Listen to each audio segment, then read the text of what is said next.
John Ulzheimer is known as one of our nation's most recognized credit experts. Having worked for 28 years in the credit industry, John has become one of the most prolific speakers about credit and the go-to authority on answers to credit-related questions. Credit Countdown with John Ulzheimer. Hey there, this is John Ulzheimer. I'm a consumer credit expert. I've got almost 30 years of experience in the credit industry. I have spent time at FICO, which is obviously the company behind the FICO credit scoring system, and Equifax, which is one of the three generally recognized credit reporting agencies in the United States. I get a lot of questions about how long certain types of information is allowed to appear on credit reports per the Fair Credit Reporting Act.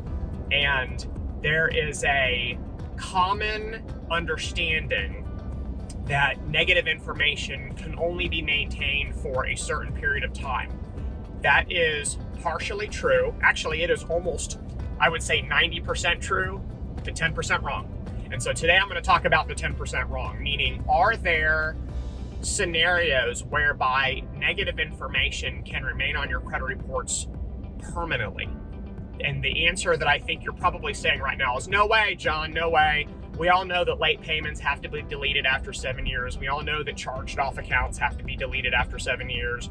We all know that collections have to be deleted after 7 years. And we all know that bankruptcies have to be deleted after 7 to 10 years, depending on the chapter. That is generally true. There is language in the Fair Credit Reporting Act that obligates the credit bureaus to remove that type of information between 7 and 10 years, depending on the type of information that we're talking about. However, there are three exceptions or exclusions to that 7 to 10 year rule, meaning that the credit reporting agencies under certain scenarios are actually allowed to create a credit report that includes information that is older than 7 years or older than 10 years if it's like these derogatory inventory of information that I just named. And I'm going to tell them to you, and I'll tell you what, it's going to blow your mind, because in almost every scenario, you could make an argument that the credit bureaus do not have to remove that information and can still display it. So we're going to talk about that. So there are three exceptions to the rule. This is straight out of the Fair Credit Reporting Act. You can look this up yourself if you don't believe me, but you should believe me because I'm telling you the truth. Number one, if the consumer is applying for a job that is going to pay him or her $75,000 or more, and the employer is going to use a credit report as part of the employment screening process, the credit reporting agencies could include information that is older than 7 years and older than 10 years in those derogatory events. What that means is if you're applying for a job that's going to pay you $75,000 or more and you filed bankruptcy 20 years ago or had collections from 10 years ago, the credit bureaus could legally create a credit report that included all that stuff.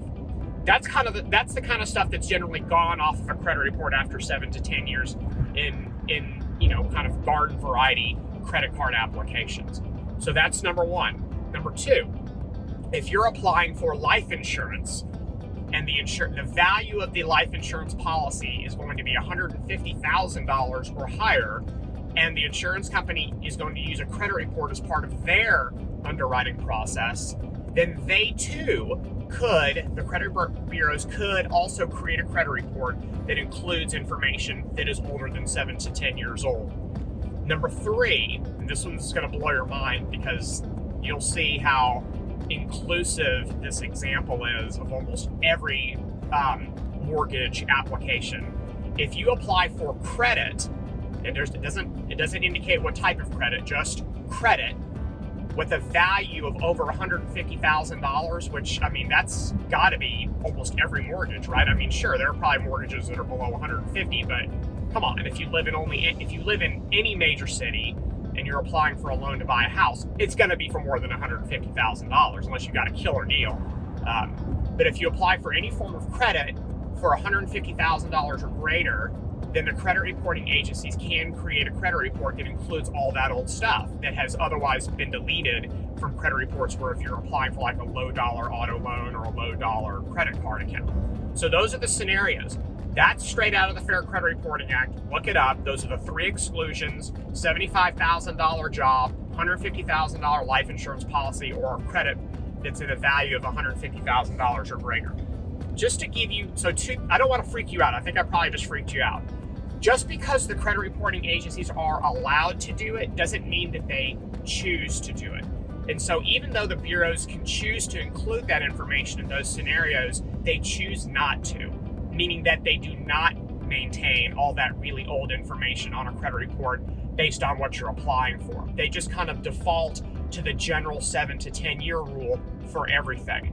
So just because you're applying for a job that's going to pay you more than 75, or life insurance greater than 150, or credit for greater than 150, don't think that, oh my God, my bankruptcy from 20 years ago is going to show up, or oh my gosh, that repo from 15 years ago is going to show up. It's not going to show up, even though technically it could.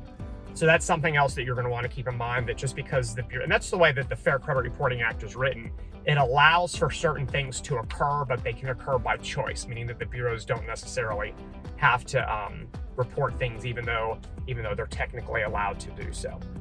So the best way for you to determine, and by the way, that language has been in the Fair Credit Reporting Act for decades.